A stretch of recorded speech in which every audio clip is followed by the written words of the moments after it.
콘크리트 유토피아의 엄태하 감독님과 배우분들을 무대 위로 모시겠습니다. 네, 이병헌 씨가 먼저 모습을 보이고 있고요. 네, 박수를 받으면서 박서준 씨, 박보영 씨, 김선영 씨, 네, 박지우 씨, 김도현 씨, 그리고 엄태하 감독님입니다. 함께 인사드리겠습니다. 여러분, 안녕하십니까? 네, 자리해 주시죠. 의자에 마이크가 있고요. 자, 오늘 정말 오전부터 비가 많이 왔는데도 기자님들께서 많이 와주셨어요. 이병헌 씨부터 인사 부탁드립니다. 안녕하세요. 콘크리트 유토피아에서 그 주민 대표가 예전에 또 다른 영화에서 대장 한 번 하셨죠. 예. 오늘은 대표입니다. 예. 주민 대표는 영탁을 연기한 이병헌입니다. 반갑습니다. 반갑습니다. 네, 박서준 씨. 네, 안녕하세요. 콘크리트 유토피아에서 민성 역으로 인사드리게 된 박서준입니다. 반갑습니다. 반갑습니다. 보영 씨. 네, 안녕하세요. 콘크리트 유토피아에서 명화 역을 맡은 박보영입니다. 반갑습니다. 김선영 씨. 네, 안녕하세요. 콘크리트 유토피아에서 부녀회장 맡은 김선영입니다. 반갑습니다. 지우 씨. 네, 안녕하세요. 콘크리트 유토피아에서 혜원을 연기한 박지우입니다. 반갑습니다. 도인 씨. 네, 안녕하세요. 콘크리트 유토피아에서 도균 역할을 연기하는 김도현입니다. 반갑습니다. 반갑습니다. 감독님. 네, 안녕하세요. 이 영화를 연출한 엄태환입니다. 반갑습니다. 반갑습니다. 와, 이 무대가 좁게 느껴질 만큼 존재감이 어마어마합니다. 자, 그러면 지금부터 모두가 기다렸던 작품 콘크리트 유토피아, 과연 어떤 작품인지 자세히 한번 이야기를 나눠보도록 하겠습니다. 첫 번째 토크는 바로 콘크리트 유토피아 탄생 토크입니다. 자, 감독님 반갑습니다. 오랜만에 스크린 복귀작입니다. 네, 자, 일단 어떤 작품인지 듣기 전에 감회부터 여쭤볼게요.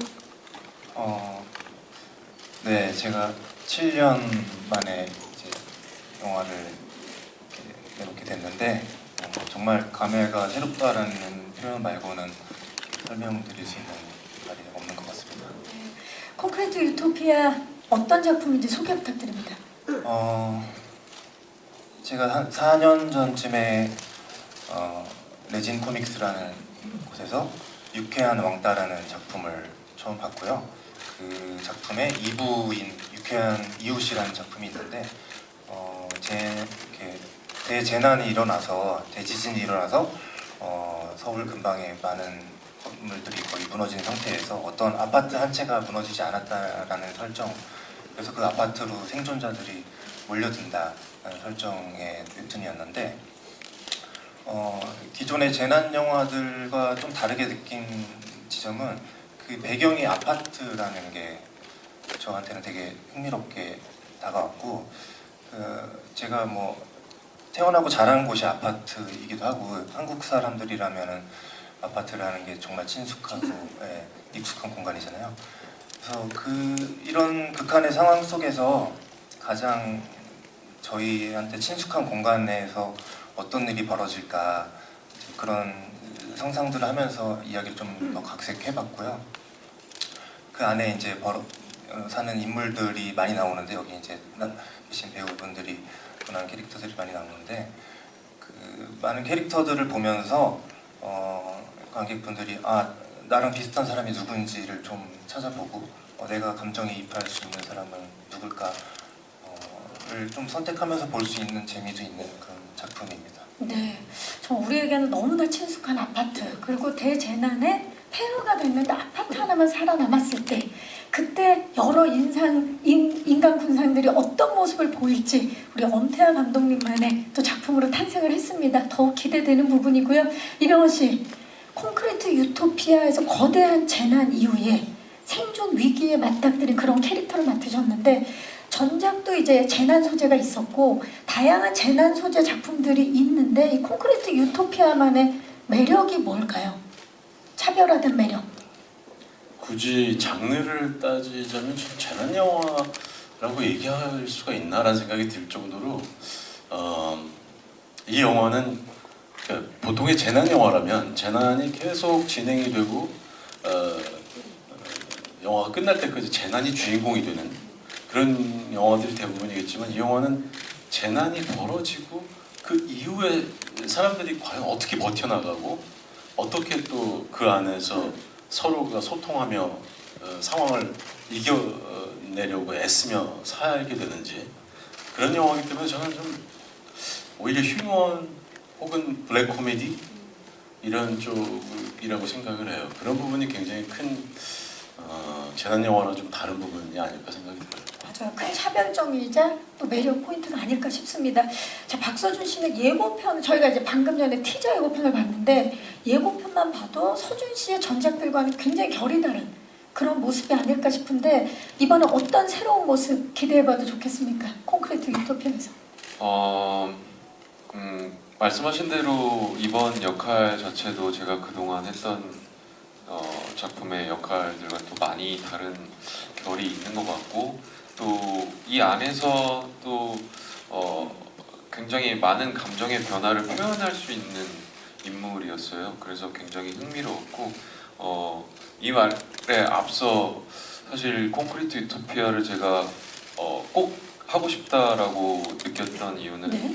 엄태화 감독님도 너무 뵙고 싶었지만 이제 이병헌 선배님 제가 워낙 팬이어가지고 꼭 함께 작업을 해보고 싶다라는 마음이 강했었는데 이 작품을 이제 사실은 뭐 저한테 먼저 이렇게 제안이 온 작품도 아니었습니다. 근데 제가 이런 작품이 있다라는 것을 알고 강하게 출연하고 싶은 마음을 어필하면서 감독님도 받아들여 주시고 해서 이 윈성을 잘 표현해봐야겠다. 근데 또 막상 표현을 하면서 굉장히 섬세하게 연기를 해야 되는 역할이었기 그쵸. 때문에 많은 시간 굉장히 공들였다고 제 자신도 느끼고 있습니다. 네, 그러니까 그 전에 보여줬던 그 모습과는 굉장히 결이 다른 모습인데 이런 도전을 할 수 있었던 것의 팔알은 이병헌 배우 때문이었다. 감독님도 계시니까 이 자리에서 6할 정도. 6할로 좀 정리를 조정을 한번 해볼게요. 죄송합니다. 제가 너무 많이 갔군요. 좀 전에 이병헌 씨가 얘기하실 때 이렇게 설정하면서 좀 더 하라고 하셨는데 거기서 멈춰서 예예. 그런 거 아니었어요? 고맙다. 예. 저는 왜 더 하라고 느껴졌는지. 고맙다. 아 좋습니다. 자 그렇다면 이번에는 이분 정말 저뿐만 아니라 너무나 많은 분들이 기다렸을 것 같아요. 박보영 씨. 네. 반갑습니다. 너의 결혼식 이후에 5년 만에 그 시간이 벌써 그렇게 됐어요. 그러네요. 예, 스크린으로 돌아왔는데 기다린 만큼 박보영 씨가 이 작품을 선택한 이유 궁금합니다. 저도 우연히 그 시나리오를 보고 나서 저희 대표님께 이거 너무 하고 싶은데 제가 혹시 할 수 있는지 먼저 여쭤봐 달라고 했거든요.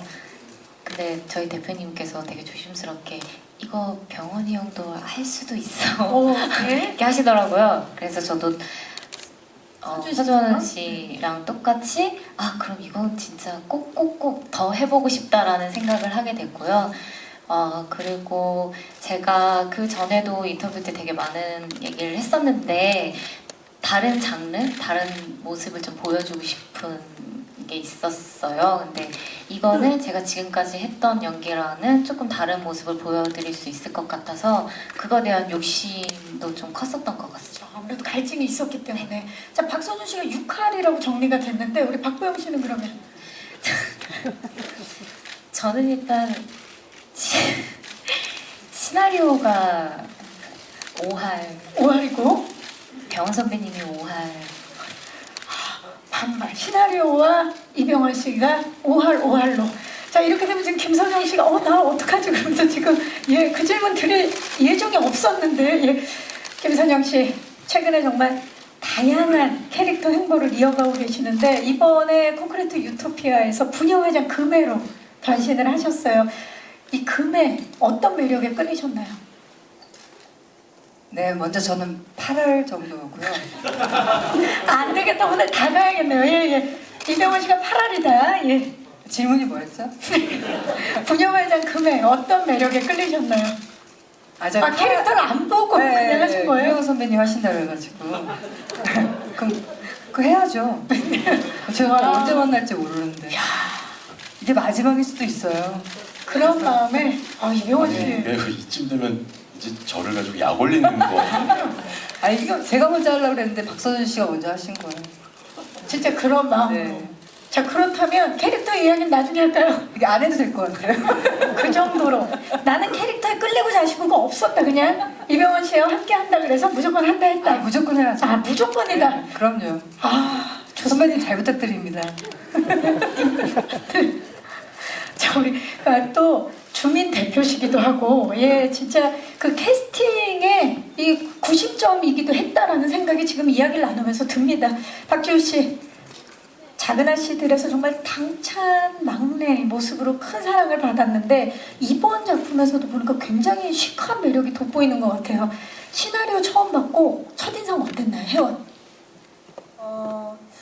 혜원 시나리오를 읽고 되게 어리지만 거침없고 또 굴복하지 않는 혜원의 모습에 되게 매력을 느꼈었고 또 그 속에 숨겨져 있는 혜원이의 그런 공허함과 쓸쓸함이 있어요. 그래서 그런 거에 마음이 강력하게 끌렸던 것 같습니다. 캐릭터의 매력에 강력하게 끌렸다. 네, 좋습니다. 자, 마지막으로 진짜 이분은 나왔다며 강렬한 인상을 주시는 분이시죠.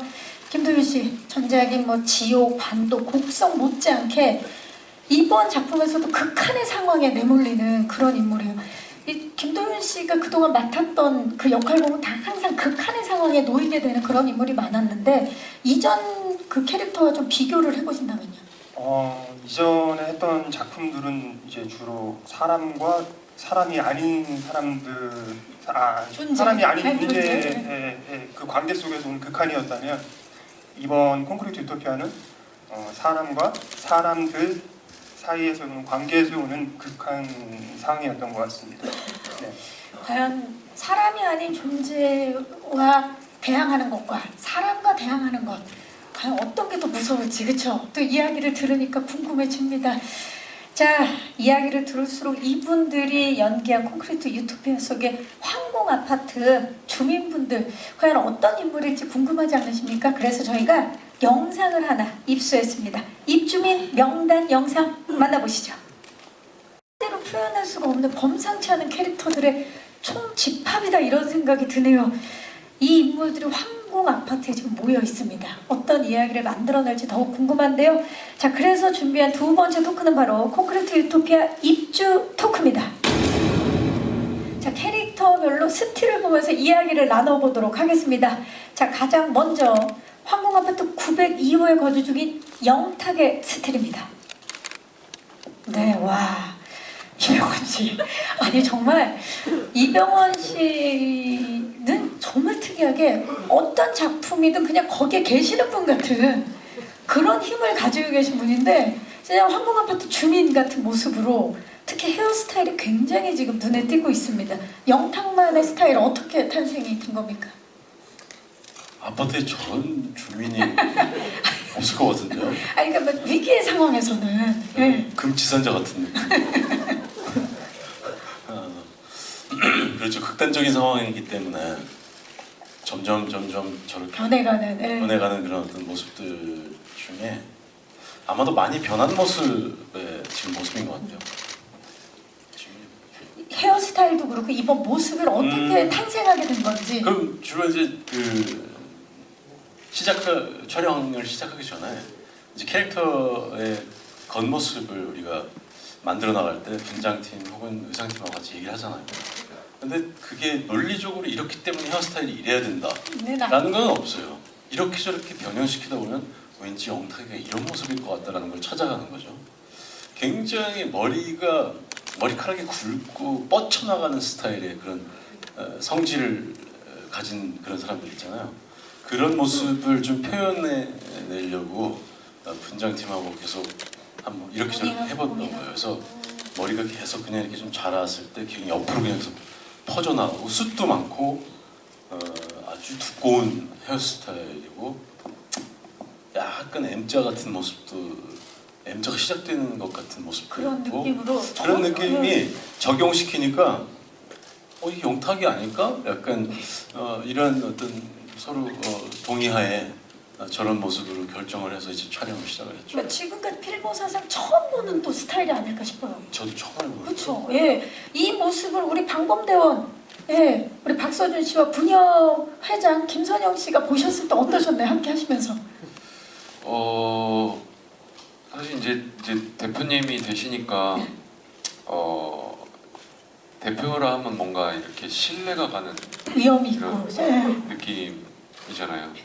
겉모습만 봤을 땐 처음에 그렇게 신뢰가 안 가는. 그렇지만 이제 어떤 언변과 그런 눈빛들이 신뢰를 주는 관상으로 이렇게 주지 않았나 라는 생각이 그렇죠. 언변과 대처, 그런 네. 눈빛. 자신감 예, 자신감. 분녀 회장님은 어떻습니까? 네, 뭐 어떻게 망가져도 잘생겼다 그런 생각이 들었어요. 저렇게까지 했는데 잘생길 수가 있을까? 지금 일단- 코너 속에 코너로 혼자 계시는 느낌이 드네. 아 왜요? 아니요, 좋아요. 말씀. 진심으로 그렇게 생각했어요? 네, 현장에서. 현장에서 네. 이 입주민 대표를 부녀 회장으로서 바라봤을 때 무조건 따라야겠다. 그런 느낌이 그냥 드셨군요. 외모가 마음에 들었고요. 처음에. 그 다음에는 어떤 용기. 마음에 들었습니다. 좋습니다. 네. 거의 지금 제가 봤을 때는 부녀 회장님 오른팔, 방범 대장님 왼팔 지금 그런 분위기입니다. 영화 안에서도 네. 사실 그런 포지션이에요. 지금까지 이제 남아있는 모습을 보여주고 계시고요. 자, 다음은 602호 신혼부부 민성과 명화 스틸 만나보시죠. 네, 극한의 또 상황에 있는 두 분인데 박서준 씨와 박보영 씨는 이번 작품 콘크리트 유토피아를 통해서 처음 만나셨죠? 작품에서. 예. 네, 네. 어떠셨나요? 첫 촬영이 결혼사진 촬영이라고 들었는데 어떠셨어요, 보영 씨?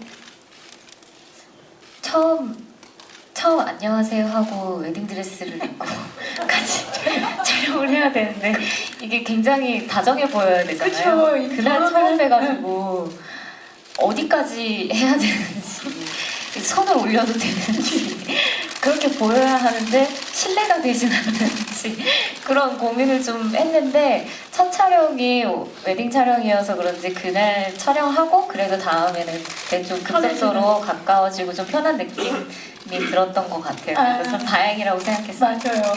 서준 씨는 어떠셨어요? 저도 마찬가지로 그 스튜디오가 지금 너무 선명하게 기억이 나는데 아무래도 제가 준비가 먼저 빨리 끝날 수밖에 없잖아요. 그렇죠. 저는 뭐 드레스를 입는 게 아니니까. 그래서 이런 의자에 앉아서 이렇게 계속 기다렸던 맞아, 밖에서. 생각이 많이 나요. 그래서 그 기억도 영화를 촬영하면서도 되게 좋은 기억이 되겠다라는 생각이 들었고 단순히 이제 소품 사진이었지만 그런 것들을 찍으면서 뭔가 명화와 민성이의 관계에 대해서도 어느 정도였을까를 생각해 보게 되는 좋은 과정을 처음부터 맞이했던 것 같아서 맞아요. 좋은 순간이었던 것 같습니다. 첫 호흡인데도 불구하고 결혼사진 촬영을 했기 때문에 그 전사가 그려지는 그런 네. 느낌으로 그 다음 촬영이 이어나갈 수 있지 않았을까 싶어요. 보영 씨 같은 경우는 이 캐릭터가 간호사다 보니까 아무래도 개인적으로 캐릭터상으로 준비해야 될 것들이 있었을 것 같아요. 네, 그 현장에서 자문해 주시는 간호사분도 계셨고요. 그리고 개인적으로 제 친구도 간호사가 있어서 전화를 해가지고 이것저것 많이 물어봤어요. 근데 저희가 극한 상황이잖아요. 그래서 큰 도움은 안 되더라고요. 제 친구한테 전화했었을 친구 때. 지금 너무 놀랐어요. 아니 근데 왜냐하면 그 친구가 저한테 이런 상황일 때 내가 어떻게 해야 돼? 그럼 이제 알려주잖아요. 그런 게 없어. 그러면 그럼 나보고 어떻게 하라는 거야? 진짜? 라고 얘기를 하더라고요. 네. 그리고 항상 제가 그 친구한테 아니 우리 지금 깨끗한 상황이 아니야. 내가 이걸 쓸 수 없는 상황이야. 해서 그 친구도 많이 고민을 해주고 그 주위에 의사 선생님들한테도 많이 여쭤보고 그리고 저한테도 네, 많이 알려줬는데 도움이 별로 안 됐다는 건 농담이고요. 저희가 많은 도움을 받아서 촬영을 했습니다. 맞습니다. 이게 뭐 그 재난, 재앙이라는 게 사실 예상치 못하는 순간에 오는 거고 또 우리 모두가 또 팬데믹을 경험을 했기 때문에 아마 또 친구분께서도 큰 도움을 주신 것 같아요. 자, 좋습니다. 이번에는 207호 금해 그리고 903호 해원 809호에 사는 도균 스틸 만나보시죠. 와, 김선영 씨는 정말 부녀 회장이신데 그냥 저 스틸만 봐도 굉장히 체계적이고 주기적으로 그 뭔가 반상회를 열 것 같은 그런 느낌을 강하게 주고 있습니다. 프로페셔널한 모습 보여주고 계시는데 주변에 어떻게 참고한 부녀 회장님이 계신 겁니까? 아니요, 참관 분회장님은 안 계시고요. 그냥 좀 알아봤어요. 분회장이 뭘 하는지, 그 회의 주도를 어떻게 하고, 하는지 예, 그런 회의록 비슷한 걸 봤나? 그랬을 거예요 아마. 회의록을 보면서 사회 조사를 조금 봤습니다. 네. 아니 정말 그 열혈 아파트 그 분녀 회장의 느낌을 강하게 담고 계세요. 가장 신경 쓴 부분은 뭘까요? 이번 캐릭터를 연기하시면서 어떤 신념, 흔들리지 않는 확신, 그리고 어떤 주민 대표에 대한 믿음, 이런 걸 신경을 썼습니다. 맞아요. 그 위치에서 분녀 회장으로서 내가 흔들리지 않아야 한다. 그 신념이 강했던 거죠. 좋습니다. 자, 박지우 씨는 현장에서도 막내였고 그리고 또 회원 역할 자체가 외부에서 황궁 아파트로 다시 돌아온 그런 인물이잖아요. 그래서 남다른 긴장감을 가지고 현장에 갔을 것 같아요. 어땠나요? 선배님들과 함께 연기하면서? 아무래도 선배님들과 함께하는 현장이다 보니까 리딩 전부터 엄청 떨렸거든요. 근데 이제 현장 가니까 선배님들께서 그거를 다 알아차려 주시고 먼저 다가와 주시고 저를 놀아주시더라고요. 그래서 너무 감사한 마음이 컸었고 보는 것만으로도 정말 배움이 됐던 현장이었습니다. 너무 뜻깊었어요. 배움의 현장이었다. 좋습니다. 자, 우리 김도윤 씨는 도균 캐릭터가 어딘가 모르게 지금 이제 안경도 그렇고 스타일이 날카로움을 살리기 위해서 여러 가지로 준비를 하셨다는 생각이 들고 특히 그 말투를 감독님과 함께 논의를 많이 하신 걸로 알고 있어요. 예, 맨 처음에 이제 감독님이랑 캐릭터에 대해서 얘기를 했을 때 조금 비협조적이고 좀 시니컬하고 이런 인물이었으면 좋겠다라는 얘기를 나눴었고요. 그러다 보니까 이제 생각을 해보니까 말투 자체도 조금 날카로웠으면 좋겠다라는 생각이 들었어요. 그래서 제가 참고를 했던 게 저희 부모님이 두 분 다 경상도 태생이시고 이제 서울에 올라오신 지 좀 되셨는데 아직 그 억양이라든지 그런 게 남아 있어서 두 분이 말씀하실 때 저는 분명히 사이가 좋다고 생각하는데 그 두 분의 관계를 잘 모르시는 분들은 다운되고 두 분이 왜 저렇게 서로 말씀하시 이런 것들을 보면서 저런 말투를 쓰면은 우리가 원하는 그런 느낌에 조금 근접할 수 있겠다라고 생각을 해서 시도를 했는데 사투리가 너무 어려워서 촬영 내내 애먹었던 기억이 있습니다. 혹시 부모님께 좀 여쭤보고 아니요, 여쭤보면 또 너무 많이 고칠하셔가지고 흔한 아들의 모습을 보여주고 계시는데 그냥 내가 알아서 하는 게 편하다. 예. 자, 감독님 사실 제목이 콘크리트 유토피아라는 제목 자체가 한 번 들으면 절대 잊어버리지 않는 그런 이름이에요. 어떻게 이 제목을 선택하게 되셨는지? 아까 말씀드렸던 것처럼 이 배경이 아파트가 된 이후에 아파트라는 거에 대해서 좀 알아야겠다는 생각이 들어서 정말 한국에서 아파트라는 게 애증의 대상이자 되게 뗄래야 뗄 수 없는 공간이잖아요. 그래서 책들을 좀 찾아보다가 박해천 선생님께서 쓰신 콘크리트 유토피아라는 입문서가 있어요. 그게 한국 사회에서 아파트라는 게 어떻게 자리 잡고 지금의 형태가 됐는지를 되게 다각도로 다루고 있는 책인데 그 책을 보고 이게 우리 영화에서 하고자 하는 얘기랑 되게 맞닿아 있다는 생각이 들었고 일단은 가제로 붙여놨었어요. 근데 보면 볼수록 이것을 대신할 제목은 없겠다는 생각이 점점 강하게 들어서 작가님께 연락을 드려서 제목으로 써도 되겠냐 말씀을 드려서 허락을 해주셔서 저희 제목이 됐습니다. 그래서 정말 인상적인 제목으로 탄생을 했는데 실례가 안 된다면 가제를 좀 여쭤봐도 될까요? 가제가 콘크리트 유토피아였는데 가제로 했다가 네. 이게 본 제목으로. 네네. 좋습니다. 작가님께서도 굉장히 이제 작품을 기다리고 계실 것 같다는 생각이 드네요. 예.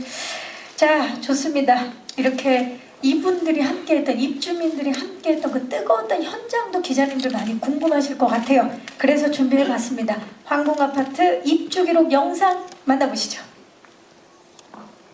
정말 뜨거운 열정과 시너지가 느껴지는 그 영상 함께 보고 오셨습니다. 황궁아파트 입주기록 영상이었는데요. 이 열기를 고스란히 이어서 마지막 토크 시작하도록 하겠습니다. 콘크리트 유토피아 완성 토크입니다. 조금 전에 영상에서 이병헌 씨도 말씀하셨어요. 이 정말 이 아파트 세트에 대한 이야기들 정말 많이 할 거다. 감독님께 좀 여쭐게요. 황궁 아파트 이야기를 안 할 수가 없는데 실제 건설에 준할 정도로 이제 아파트 세트를 짓고 촬영을 하셨는데 이 과정이 사실 굉장히 쉽지 않은 작업이었을 텐데 이렇게 세트를 지은 이유. 일단 이 아파트라는 황궁 아파트라는 공간이 저는 처음에 접근할 때부터 여기 계신 분들 배우분들의 캐릭터만큼 중요한 하나의 캐릭터라고 생각을 하고 접근을 했어요.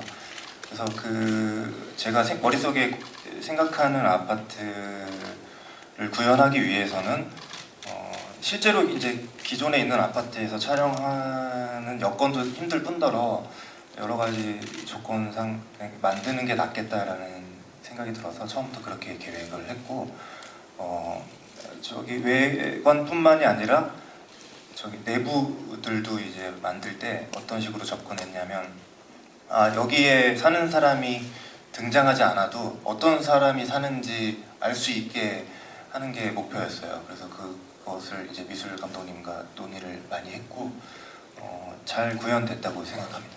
그야말로 가장 중요하게 생각하신 게 이제 리얼함인데 세트이지만 딱 들어갔을 때 진짜 내가 누군가가 살고 있는 아파트에 들어온 거 아닌가라는 느낌들을 받으셨을 것 같아요. 이병헌 씨 어떠셨나요? 세트장 처음 딱 가셨을 때.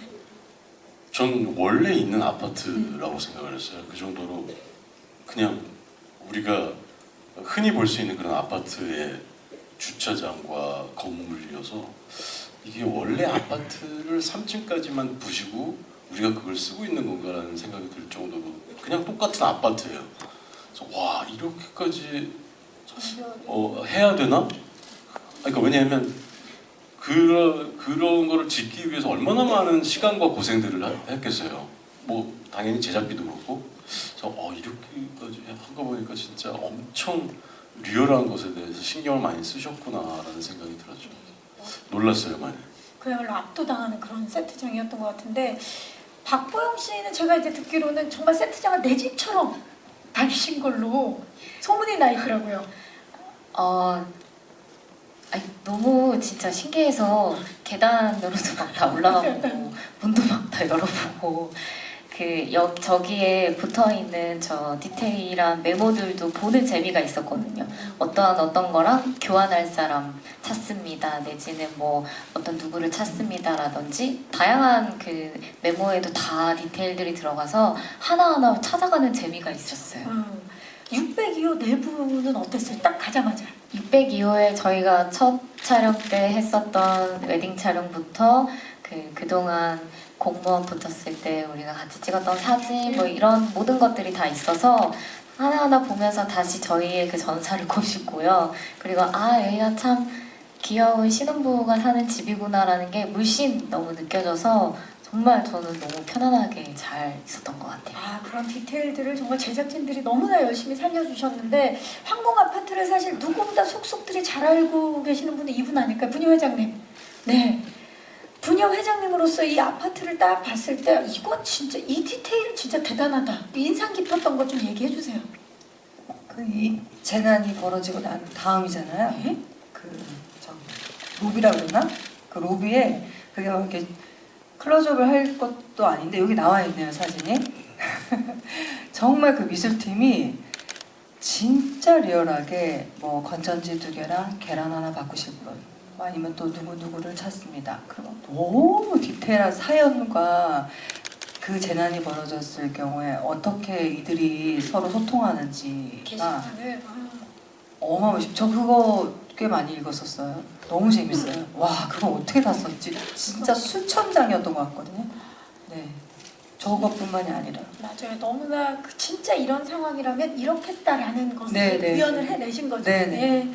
그런가 하면 이게 사실 재난 상황이기 때문에 CG가 굉장히 많이 필요한 장면들이 있었을 텐데 재난을 직접 맞닥뜨린 우리 박서준 씨는 연기를 하면서 이게 이렇게 구현이 되겠구나 하면서 블루스크린에서 연기를 했을 것 같아요. 어땠나요? 네. 그 촬영지도 정확히 기억나는데 이제 그냥 한복판이었는데 파란색으로 이렇게 스퀘어로 이렇게 막아놓고 거기에 이제 차량들을 이렇게 깔아놓고 그 한가운데서 이제 재난이 이렇게 오는구나. 상상력에 사실 의존을 해야 되잖아요. 그런 장면들은 쉽지 않았지만 많은 사람들이 함께 하면서 거기서 큐 하면은 다 같이 그 호흡대로 움직이니까 자연스럽게 집중을 할 수밖에 없었고 이제 나중에 영화를 볼 때 이 장면이 어떻게 CG나 이런 것들이 구현될까, 내 상상력과 비슷할까 뭐 이런 생각도 하게 됐었던 것 같은데 집중하는데 전혀 문제가 없었던 것 같고 그만한 뭐 어떤 바람과 어떤 그런 설정들을 모두 너무 디테일하게 준비를 해주셔서 저는 딱 그 상황에만 집중하면 되는 장면이었던 것 같아요. 모든 것이 집중할 수밖에 없는 또 상황이 만들어졌고 네. 모두가 함께 해주신 분들이 또 그런 집중도를 높여주신 것 같네요. 자, 이 어마어마한 세트와 CG뿐만 아니라 여러분 놀라실 일이 하나 더 있어요. 저도 모르고 보고 깜짝 놀랐어요. 영상 속에 지금 모두가 패딩을 입고 있습니다. 그리고 대사를 할 때 입김까지 제가 분명히 봤는데 콘크리트 유토피아가 촬영했을 때가 한여름이었다고요. 패딩을 입고 이게 믿기지가 않아요. 박지훈 씨와 김도윤 씨가 좀 말씀해 주세요. 이 폭염에 패딩을 입고 촬영했던 그 현장 어땠나요, 도윤 씨? 예. 그게 진짜 다들 너무 고생 많이 하셨고 분장팀도 이제 한번 슛이 돌고 나면은 이제 땀이 생기니까 그걸 다 일일이 눌러주셨어야 됐고 의상팀도 마찬가지로 계속 그 옷을 벗었다 다시 입히셨다 너무 고생 많으셨고 여기 나오시는 배우분들도 지금 야외 공간도 있지만 실내에서 반상회를 하거나 그런 장면들도 있거든요. 그때는 정말 그 실내가 그 열정의 열기와 그 향기와 그런 것들이 이제 모든 것들이 어우러져서 어마어마했던 기억이 있습니다. 와, 정말 어마어마하네요. 지훈 씨도 생각나는 거 있으면 기억. 저는 그래도 아파트 내부에서 이제 움직임이 적어서 괜찮은데 선배님들은 액션도 액션이었고 그 움직임 정도가 정말 달랐어요. 그래서 더욱 힘드셨을 거라 생각이 듭니다. 컷하면은 다들 선풍기 바람 나눠서 쐬고 그랬던 훈훈했던 현장이 기억이 나요. 네, 와 정말 훈훈할 수밖에 없었을 것 같아요. 이게 함께하면서 감독님 모니터를 보시면서 어떤 마음이셨을지도 궁금해요. 이 자리를 빌어서 죄송하다는 말씀 드리고 싶고 지난 영화는 제가 한 겨울에 한 여름 영화를 찍었는데 이번엔 또 공교롭게 이렇게 돼갖고 너무 찍으면서도 죄송했고 그렇지만 또 영화가 잘 나와야 되니까 그렇죠. 네, 막 뭐 이렇게 가서 일일이 가서 뭐 죄송하다는 표현을 하면서도 할 건 다 했습니다. 그래서 네, 배우분들이 정말 고생이 많으셨고 진짜 한마음 한뜻으로 움직였던 현장이 막 그려지고 다음 작품은 꼭 봄, 가을에 찍기를 바라면서 제가 준비한 질문은 여기까지고요. 네, 이 이야기를 지금 무대 위에서 나누면서 콘크리트 유토피아에 대해서 우리 기자님들도 더 큰 궁금증들이 생기셨을 것 같아요. 영화에 대한 궁금증 있으신 기자님들 손을 들어주시면 지금부터 저희 스태프께서 마이크를 전달하도록 하겠습니다. 질의응답 시작하도록 하겠습니다. 계십니까? 네, 자 지금 아마 질문을 생각을 하고 계시는 것 같은데 계십니까? 계시면 손을 들어주시면 마이크 전달해 드리고요. 아니면 제가 생각하시는 동안에 질문을 좀 드려볼게요. 감독님, 사실 드셨어요. 네, 드셨습니다. 안녕하세요. 앞서 배우님들이 이제 이병헌 배우님 때문에 이제 출연을 하셨다고 말씀해 주셨는데 네. 또 함께 하신 소감도 또 듣고 싶어서 네. 감사합니다. 자, 그 이병헌 배우가 이걸 한다. 그래서 나도 같이 하고 싶다 그랬는데 함께 하면서는 어떠셨는지 서준 씨. 이제 솔직히 처음 뵙기 전에 너무 궁금했어요. 이병헌 선배님은 현장에서 어떻게 연기할까? 하실까? 사실 이제 이 작품이 나와지는 거는 결과물만 나오지만 현장에서 함께하는 건 너무 다르잖아요. 옆에서 지켜보는 것들이. 그래서 이제 저도 현장에서 이제 다른 현장에서도 이렇게 저렇게 있지만 선배님은 어떻게 계실까가 일단 너무 궁금했고, 근데 계속 뭔가 계속 고민을 하고 계시더라고요. 이 한 컷에 대해서 계속 모니터도 하시고, 그리고 굉장히 유연하시고, 이런 모습들이 저한테는 되게 많이 배울 점이 된 것 같고 많이 와닿았고, 옆에서 지켜보는 것만으로도 너무, 그러니까 촬영장 가는 게 너무 제일 신났었어요. 그래서 이렇게 뭔가 제가 이렇게 선배님들이랑 작품을 한 경우가 그렇게 많지 않거든요. 그래서 또 너무 좋은 경험이었고, 네, 병원 선배님뿐만 아니라 너무 여기 아파트 주민분들이 많잖아요. 근데 각기 배우분들이 자기 역할을 위해서 화면에 보이지 않더라도 최선을 다하는 모습들이 다 보일 수 있었고 볼 수 있었고, 그런 모든 열정들이 콘크리트 유토피아를 완성하지 않았나라는 생각에 많이 기대해 주셔도 좋을 것 같습니다. 네, 좋습니다. 보영 씨는 어떠셨어요? 옆에서 함께 하면서. 저는 아직도 기억에 남는 게 감독님께서 그냥 지문이었거든요. 이상한 기합 소리를 낸다. 딱 그거였는데 선배님이 정말 상상하지도 못한 연기를 하시는 거예요. 그래서 우와, 이런 지문을 이렇게 표현할 수 있구나라고 생각을 했는데, 감독님께서 너무 만족하셨는데 선배님 혹시 다른 버전이 있을까요? 했는데 그럼요 하고 또 하시고 또 하시고 그게 선배님은 한 100가지의 버전을 준비하셨나?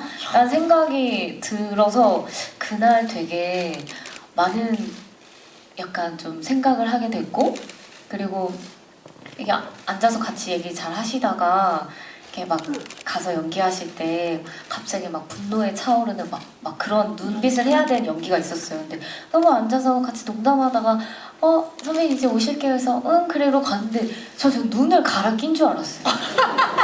저는 정말 이 안구 교체설. 네. 네, 이병헌 안구 교체설이 지금 나오고 있습니다. 네. 아니 정말 10초 전에 봤던 눈이 저 눈이 아닌데 어떻게 저기서 저 눈빛이 저게 바뀔 수 잠깐 있는지? 사이에 응. 저렇게 변할 수 있지? 저라면 진짜 하루 종일 이 연기를 해야 되겠다. 이렇게. 난 집중을 하고 있어야겠다. 그랬을 텐데 선배님께서는 정말 그런 거 없이 정말 그 10초 만에 변하는 눈빛을 보고 배우란 저런 것인가. 제 스스로 굉장히 작아지는 날들을 많이 경험했었어요. 배우에 대해서 다시 한번 생각해보고 또 박서준 씨는 또 우리 선배 이병헌 배우가 연기 자판기처럼 어떤 연기를 해도 계속 새로운 모습이 나오고 안구 교체설이 지금 난리가 났어요. 지금 이병헌 씨. 아까 보영 씨가 말씀하신 이상한 소리를 내면서 뭘 한다는 장면은 제가 이 영화를 통틀어서 제일 확신도 없고 어려웠던 연기였어요, 사실. 그래서 이게 감독님이 어떤 의도로 이 지문을 썼을까. 그래서 현장에서 정말 얘기를 많이 들었어요. 많이 듣고 많이 얘기하고, 약간 나도 어떤 확신 없이 그냥 한번 이렇게 저렇게 막 해보자 라고 생각하고서 한 거라서, 그래서 아마 다양하게 이것저것이 나왔던 것 같아요. 아니 확신 없이 그렇게 했는데 이렇게 놀라움을 주면 확신 있는 연기는 어떻게 되는 거야? 이거구나. 이 이상한 기합의 소리는 이거였구나를 저희는 다 그렇게 생각했어요. 야 정말 오늘 이병헌 씨 생일이네요. 그래요. 분위기 생일. 몸둘 바를 모르겠습니다. 저는 이분까지 들어야 됩니다. 왜냐면은 거의 이분은 우리 이병헌 씨 때문에 이걸 선택했다라고 하셨기 때문에. 김선영 씨. 저는 함께 첫 하면서. 촬영을 선배님이랑 같이 했어요. 그리고 주변에서 많이 물어보죠. 가면 어떠냐. 예. 그래서 제가 진짜 많이 했던 얘기가 나는 연기를 안 해도 될 것 같아. 그러니까 그냥 리액션을 받으면 된다. 그냥 그 자체. 저는 거의 그런 에너지를 거의 처음 느낀 것 같아요. 그러니까 너무 강렬했어요. 그래서 저도 문제가 선영 씨한테 정말 엄청난 에너지를 느낀 적이 있었어요. 제가 따귀를 맞는 신이 있는데요.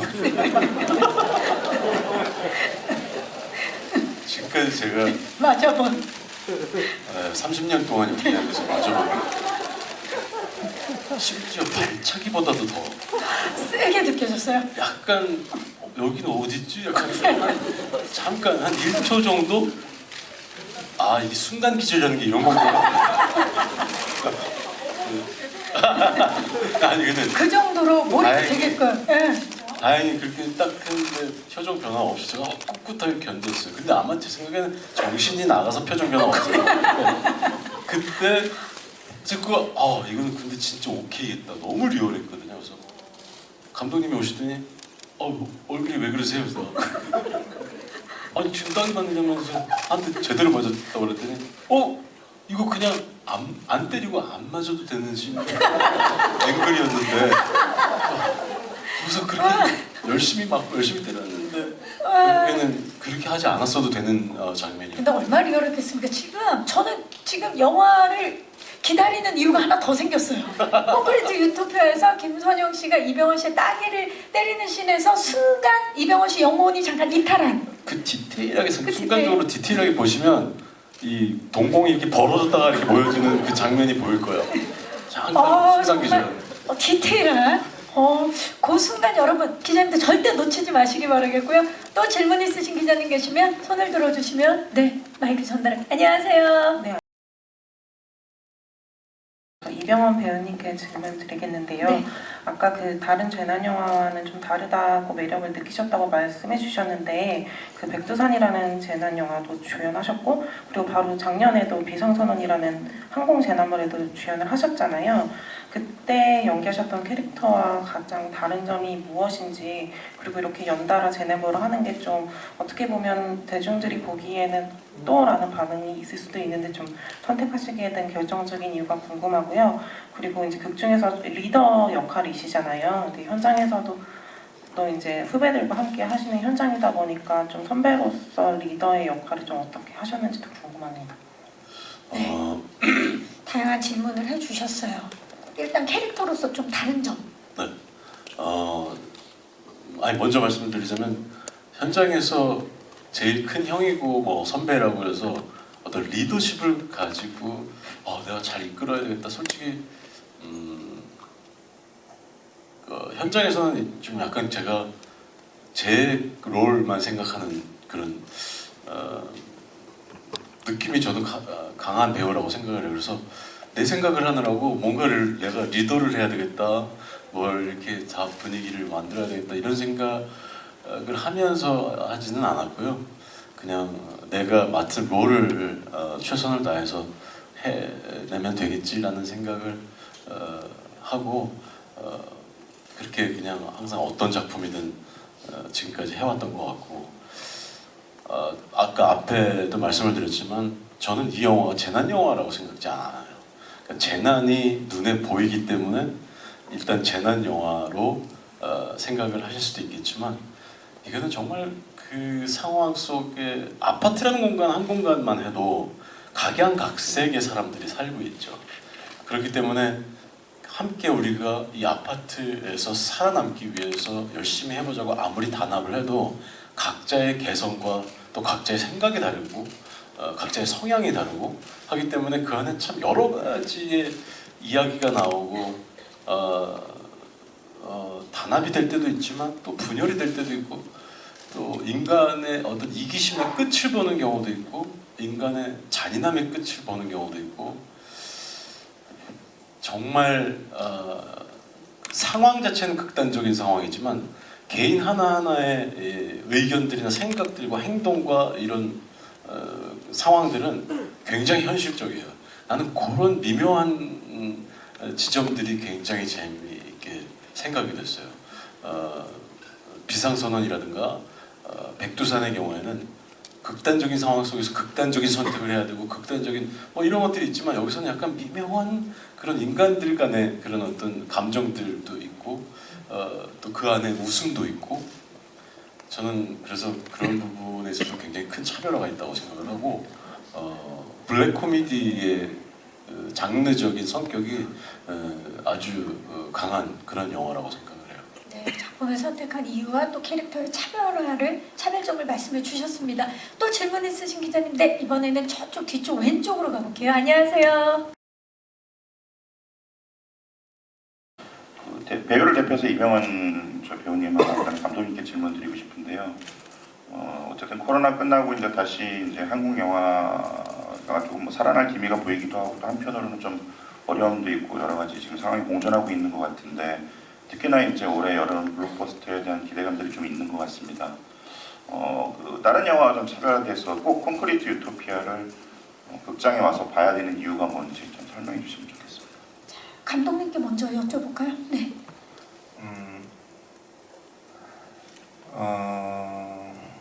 일단은 다양한 장르의 영화가 올해 여름에 개봉하잖아요. 네. 그래서 관객분들한테는 더 많은 선택을 할 수 있는 기회가 있는 것 같아서 더 좋은 시기가 됐으면 좋겠다는 생각이 있고 그 영화들도 많이 봤으면 좋겠고 저희 영화도 많이 봤으면 좋겠다는 생각을 가지고 있습니다. 자, 그 콘크리트 유토피아를 극장에서 봐야 하는 이유에 대한 질문 주셨는데 이거 좀 이병헌 씨가 대답해 주시겠어요? 일단 이런 영화의 성격은 사실 뭐 규모 자체가 굉장히 크고 그런 압도되는 그런 어떤 사운드나 장면들이 극장에서 보는 것과 아니면 TV로 보는 것은 엄청나게 큰 차이라고 생각을 해요. 이 현장감을 느끼는 것은 당연히 극장이라는 공간에서 느껴지는 게 훨씬 더 크겠죠. 그리고 개인적으로는 극장이라는 공간을 저는 어릴 적부터 영화만큼이나 사랑했던 사람이기 때문에 뭐 이거 좀 약간 다른 얘기가 되겠는데 OTT를 통해서 우리가 많이 우리나라의 컨텐츠를 찍고 그것이 정말 많은 전 세계인들에게 보여지는 그래서 확산이 되고 우리나라의 컨텐츠가 많은 세계인들에게 인기를 얻고 하는 부분은 굉장히 좋은 점이라고 저는 생각을 하고 기회라고 생각을 해요. 하지만 또 개인적으로 극장을 사랑하는 사람으로서는 극장을 사랑하는 사람들이 조금씩 줄어들고 관객이 그리고 이제 다 모든 영화나 뭐 TV 시리즈를 이제 TV를 통해서 보게 되는 점은 저 개인적으로는 약간 좀 아쉬운 부분이기도 하다고 생각을 해요. 우리가 사실 지금 다 같이 극장에 있잖아요. 또 극장이 주는 낭만이 있기 때문에 또 영화적인 스케일도 이 낭만 속에서 함께 즐겨보시면 좋을 것 같습니다. 자, 시간 관계상 마지막 질문 있으신 기자님, 네, 지금 손을 들어주셨는데 오른쪽 마이크 전달해 드릴게요.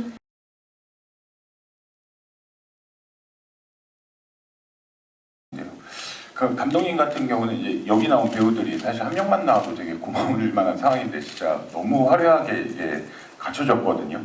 이렇게 이제 캐스팅 진용을 갖추고 어떤 마음이 들었는지 진짜 모든 감독이 다 부러워할 만한 캐스팅인데 그 말씀해 주시면 감사드릴 것 같고 박서준 씨 같은 경우는 사실 저도 이 질문 그렇게 안 하고 싶은데 안 하면 너무 욕을 먹을 것 같아가지고 여기저기서 어제 개인적인 이슈가 있었는데 혹시 뭐 아직 입장을 밝히신 건 없으시거든요. 그래서 혹시 간단하게라도 코멘트 해주실 거 있으시면 감사드립니다.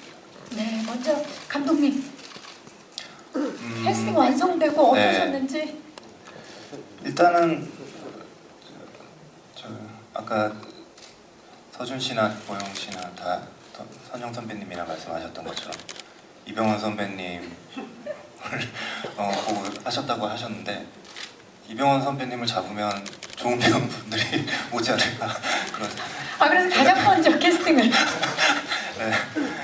알파를 잡은 느낌, 알파 늑대를 잡은 느낌으로. 아유 뭐 네 이게 되게 뭐 그렇게 꼭 전략적으로 했다는 건 아니지만 그만큼 선배님이 먼저 들어와 주시면 중심을 잡아주셨죠. 네, 중심을 잡아주시면은 더 또 좋은 배우분들을 모시기에 제가 할 말이 있지 않을까라는 좀 생각을 했던 것 같고 정말 놀랐어요. 그렇게 먼저 박서준이 진짜 한다고? 막 이런 박보영 씨 한다고? 박보영 한다고? 막, 한다고? 네, 막 그러면서 되게 저도 두근두근했던 것 같고 정말 이들이 한 화면에 잡혔을 때 정말 저도 한 사람의 팬으로서 한 스크린에 잡혔을 때 어떤 느낌이 들까 너무 궁금했고 그래서 촬영하면서도 그런 두근두근한 마음을 가지고 계속 모니터를 하고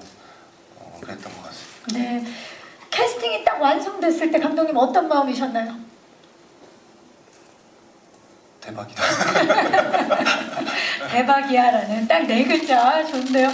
자, 박서준 씨, 우리 한상봉 기자님께서 질문 주셨는데요. 네, 저도 어제 되게 늦게 소식을 알게 됐어요. 저도 지금 촬영하고 있는 작품이 있어서 그런 기사가 났다는 것을 늦게 알았고, 처음 드는 생각은 내가 관심을 많이 받고 있구나라는 생각이 들었고, 그 관심은 참 감사한 일이다라는 생각이 들었습니다.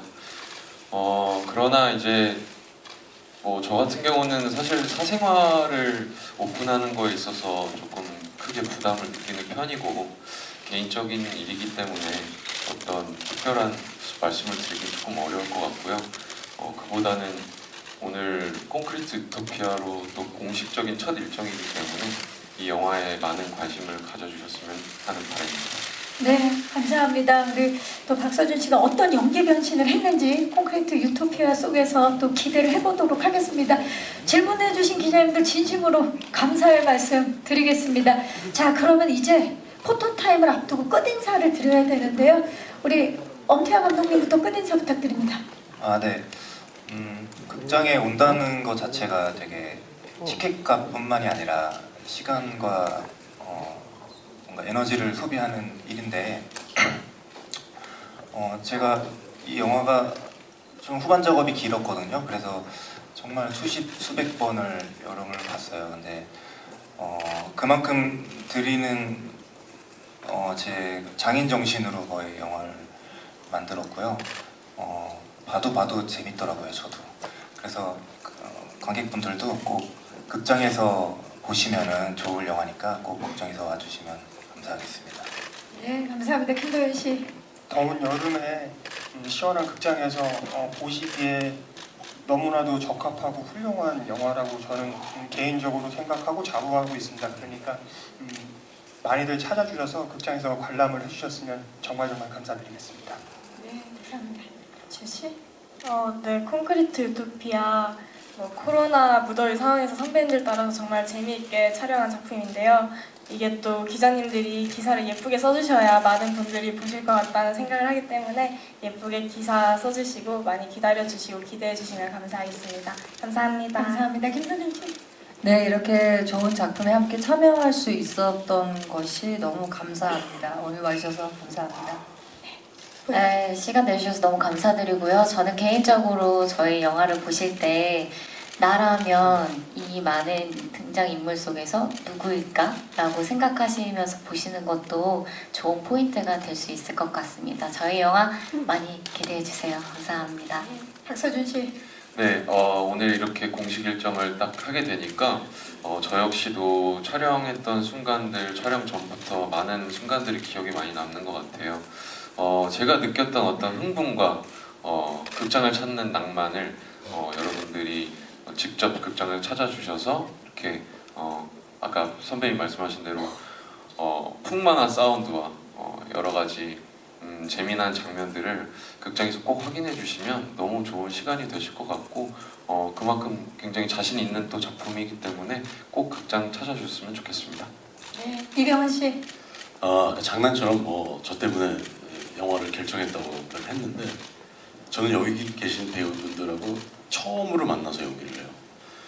근데 여기 계신 배우들의 연기를 보면서도 저도 배운 것도 많고 놀라기도 하고 모두가 정말 열연을 펼쳤고, 뿐만 아니라 아파트 내 주민을 연기를 하신 모든 배우들이, 그 많은 배우들이 다 정말 너무나 혼신의 힘을 다해서 연기를 했어요. 일단 기본적으로 콘크리트 유토피아 시나리오는 저는 읽는 순간 바로 한다고 생각을 했어요. 그 정도로 너무나 재밌었고, 재밌는 이야기 위에 좋은 연기를 하는 배우들이 연기를 하면 전 더 이상 볼 거 없다고 생각합니다. 그건 당연히 봐야 되겠죠. 그만큼 재밌는 영화가 될 거고, 그래서 자신 있게 기대해달라는 말씀 드리고 싶습니다. 네, 이게 또 엄청난 시너지죠. 네, 감사합니다. 자, 이상으로 제작보고회 오늘 토크는 여기서 마무리를 하고 포토타임을 위해서 무대 정리하는 동안에 마이크를 의자 위에 올려주시고요. 무대 옆쪽에서 잠시 준비를 해주시기 바랍니다. 네, 무대 옆쪽으로. 이병헌 씨부터 모십니다. 네, 정말 동료 배우분들이 이병헌이라는 세 글자의 작품을 선택하게 만드는 이병헌 씨입니다. 왼쪽부터 봐주시죠. 네. 정면을 봐주시고요.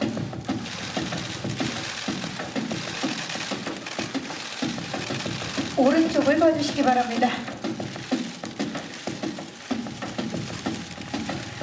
정면 아래쪽, 그리고 정면 뒤쪽을 봐주시기 바랍니다. 정말 이병헌이라 쓰고 배우라 읽는다 라는 말이 정말 잘 어울리는 분이시죠? 이병헌 씨, 네, 손 한번 이렇게 손 인사 한번 해주시겠어요? 아, 좋습니다. 잠시 후에 다시 모시도록 하겠습니다. 네, 자, 이번에는 박서준 씨 단독 촬영을 진행하겠습니다. 박서준 배우 모실게요. 네, 지금까지와는 또 결이 다른 캐릭터 도전을 했죠. 서준 씨, 네, 거기서 왼쪽부터 봐주시죠. 정면을 봐주시고요. 오른쪽을 봐주시기 바랍니다. 이번엔 공무원 역할 맡으셨죠? 네. 정면 아래쪽, 그리고 정면 뒤쪽을 봐주시죠.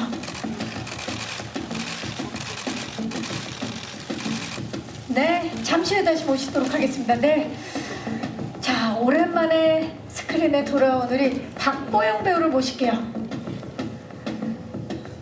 네, 박보영 씨가 무대 위로 오르고 있습니다.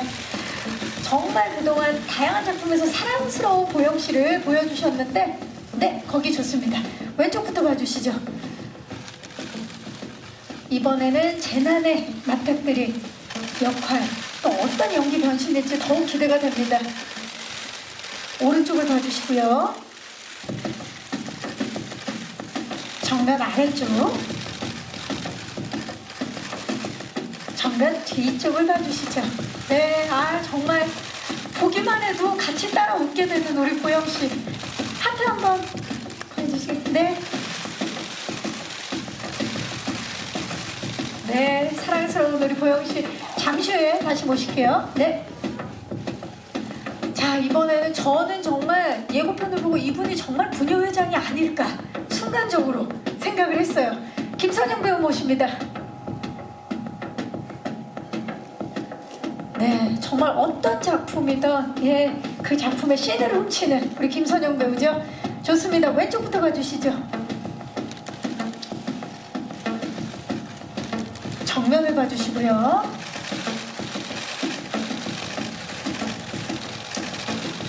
오른쪽을 봐주시기 바랍니다. 정면 아래쪽,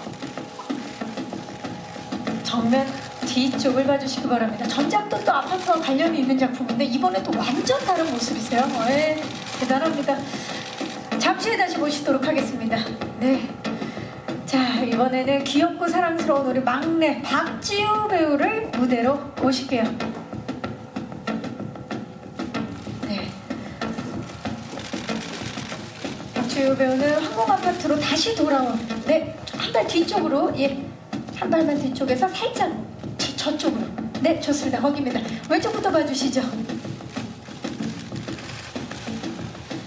정면을 봐주시고요.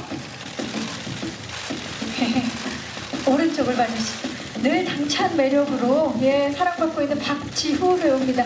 정면 아래쪽, 포즈를 다양하게 준비해 오셨어요. 네. 정면 뒤쪽, 네, 좋습니다. 지우 배우 잠시 후에 다시 모실게요. 네. 자, 이번에는 김도윤 배우를 모셔보도록 하겠습니다. 김도윤 배우는 네, 뭐 영화 그리고 드라마를 통해서 아주 인상 깊은 연기를 그동안 보여주셨죠? 네, 거기 서주시면 됩니다. 시선 자연스럽게 왼쪽부터 봐주시죠. 관객들과 시청자들을 놀라게 하는 연기를 그동안 많이 보여주셨는데 이번엔 또 어떤 연기로 놀라게 하실지 기대가 되는 김도윤 배우 오른쪽도 봐주시고요. 네, 정면 아래쪽, 정면 뒤쪽을 봐주시기 바랍니다. 네, 감사합니다. 잠시 후에 다시 모시도록 하겠습니다. 자, 이번에는 세 분의 배우분을 모셔볼게요. 이병헌 씨, 그리고 박서준 씨, 박보영 씨를 모셔보도록 하겠습니다. 네, 콘크리트 유토피아의 새 배우분을 무대로 모실게요. 네. 네, 조금만 가까이 서셔서 이병헌 씨가 살짝 몸을 틀어서 왼쪽부터 가주시죠.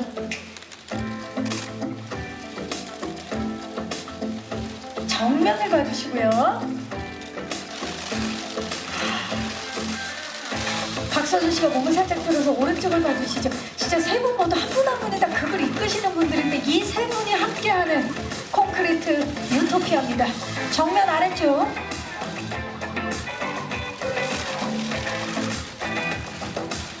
정면 뒤쪽을 봐주시기 바랍니다. 자, 세 분이 함께하는 파이팅 한번 해볼까요? 네, 파이팅 한번 해볼까요? 하나, 둘, 셋, 파이팅! 네, 좋습니다. 자, 배우분들 모두 모시도록 하겠습니다. 김선영 배우, 박지우 배우, 예, 김도윤 배우 무대 위로 모실게요. 네, 6분의 주역분들 단체 촬영 진행할게요. 네, 이병헌 씨가 조금 더 그래서 가까이 서주시기 바랍니다.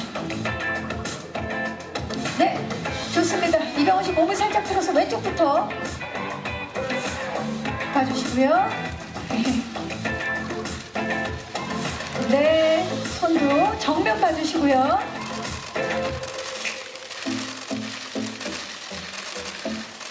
자, 김도윤 씨가 몸을 틀어서 오른쪽을 봐주시기 바랍니다.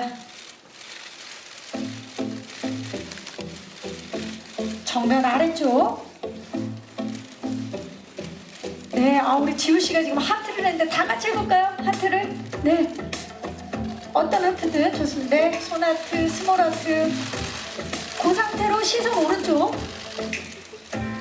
그리고 그 상태로 시선 왼쪽. 네. 자, 정면을 봐주시고요. 엄태아 감독님을 모시겠습니다. 네, 콘크리트 유토피아의 연출을 맡은 엄태아 감독님 함께 조금만 더 가까이. 네, 좋습니다. 자, 시선 왼쪽부터 봐주시죠.